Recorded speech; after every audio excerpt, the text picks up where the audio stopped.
Risma Harini atau yang biasa dikenal Ibu Risma, lahir di Kediri pada tanggal 20 November 1961.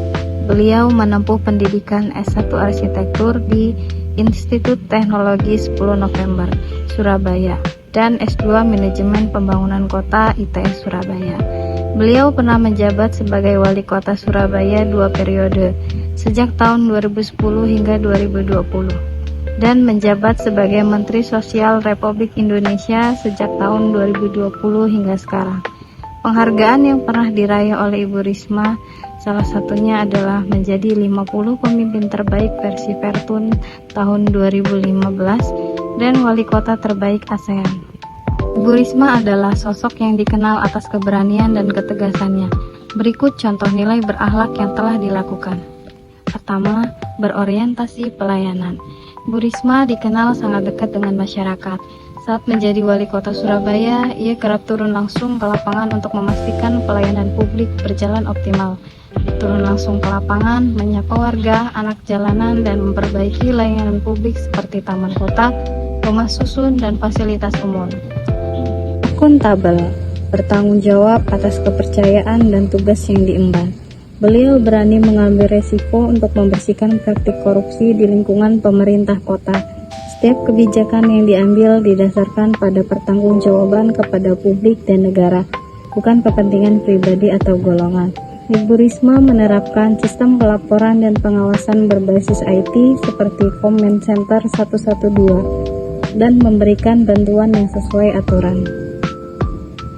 Kompeten. Latar belakang pendidikannya di bidang arsitektur dan pengalaman panjang sebagai birokrat di lingkungan pemerintah Kota Surabaya menjadikannya sangat ahli dalam menata kota, merencanakan pembangunan, dan mengelola sumber daya. Prestasinya dalam membawa Surabaya menjadi salah satu kota terbaik di dunia dalam berbagai penghargaan adalah bukti nyata kompetensinya dalam memimpin dan berinovasi. Harmonis.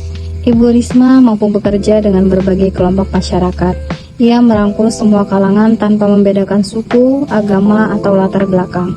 Dalam menghadapi kritik atau perbedaan pendapat, beliau cenderung mencari solusi demi kepentingan bersama.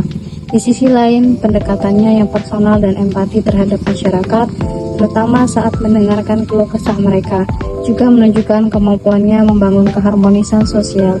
Salah satunya adalah program integrasi warga dari latar belakang yang berbeda ke dalam pelatihan kerja. Loyal. Loyalitas Ibu Risma kepada negara, konstitusi, dan masyarakat sangat terlihat dari dedikasinya yang tinggi dalam menjalankan setiap tugas. Beliau bahkan sering terlihat meneteskan air mata ketika melihat rakyatnya menderita. Beliau tetap menjalankan tugas walaupun mengalami banyak tekanan. Beliau juga kerap menghadiri beberapa acara besar nasional dan hari ulang tahun Kota Surabaya. Adaptif. Ibu Risma menunjukkan sikap adaptif dalam menghadapi berbagai tantangan dan perubahan, terutama saat pandemi.